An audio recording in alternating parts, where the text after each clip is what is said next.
Hello, नमस्कार. कसे आहात तुम्ही सगळे? तर हा व्हिडिओ रक्षाबंधनचा आहे, पण मी आज पोस्ट करते. तर आम्ही निघालो होतो मामाच्या गावाला जाण्यासाठी. आम्ही बसनेच जाणार होतो, त्यामुळे बस स्टॉपला गेलो होतो. तिथे सगळ्या बायकांची एवढी गर्दी होती ना, कारण सगळ्या बहिणी आपल्या भावाकडे चालल्या होत्या. मग त्याच्यानंतर आम्ही बसमध्ये बसलो, तर तिथे पण एवढी गर्दी होती. महिलांना हाफ तिकीट असल्यामुळे महिला काही बस सोडत नाहीत. त्यामुळे आम्हाला सगळ्यात शेवट जागा भेटली होती. मग नंतर आम्हाला पुढे जागा झाली. पुढे जाऊन बसलो आम्ही. नंतर आम्ही मामाच्या घरी पोहोचलो होतो. तिथं अशी परिस्थिती होती. त्यांच्या रानात पावसामुळे पूर्ण चिखल झाला होता आणि मामाचं घर एकदम रानामध्येच आहे. त्याच्यामुळं आम्हाला असं वाट काढत काढत जावं लागलं. पायाच्या खाली चप्पल आपोआप तयार होती. चप्पल घालायची सुद्धा गरज पडत नव्हती. एवढा चिखल झाला होता. मग त्याच्यानंतर आम्ही मामाच्या घरी पोहोचलो आणि पोहोचल्यानंतर आहे ना, गेल्या गेल्या त्यांची लगेच चर्चा सुरू झाली. यांना गप्पा मारायला काही टाईम बिम काय लागत नाही.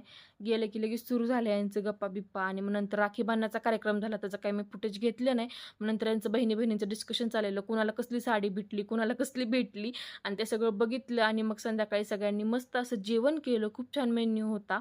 छान सगळ्यांनी जेवण केलं आणि रात्री पण यांच्या गप्पा चालूच होत्या. ह्यांचं तर बघा भाजी नीट करत करत त्यांच्या गप्पा चालू होत्या. आणि तुम्हाला बघायचं आहे का आता इथं कोण आहे? थांबा तुम्हाला दाखवते. एवढी गार लागत होतं, थंडी वाजत होती, पण हिला चर्चेत सामील व्हायचंच होतं आणि हिला गप्पा मारायच्याच होत्या. ही आहे माझी मावशी. एवढं सगळं गार लागते तरी ती पांघरून घेऊन का होईना गप्पा ऐकत बसली होती. मग नंतर दुसऱ्या दिवशी सकाळी पण ह्यांची जाण्याची तयारी चालू झाली सगळ्या बहिणींची आपापल्या घरी जाण्यासाठी. आणि हा माझा मावशीचा मुलगा आहे. हा माझा सगळे व्हिडिओज बघतो. त्याला म्हणलं थांब तुला पण घेते व्हिडिओमध्ये. आणि मग माझी मावशी तिकडे जायला निघाली होती. मग नंतर आम्ही पण बस स्टॉपला गेलो तिथल्या आणि मग तिथे खूप वेळ बसलो बसची वाट बघत, पण बस काय भेटत नव्हती. मग फायनली आम्हाला बस भेटली. बस भेटल्यानंतर जाताना पण खूप सारी गर्दी होती. मग आम्ही बारामतीमध्ये पोचलो. सगळेजण सोबतच आलो होतो, मावशा वगैरे.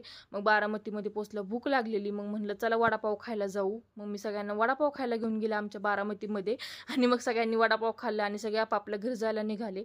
मग आम्ही सुद्धा आमच्या घरी आलो. थँक्यू.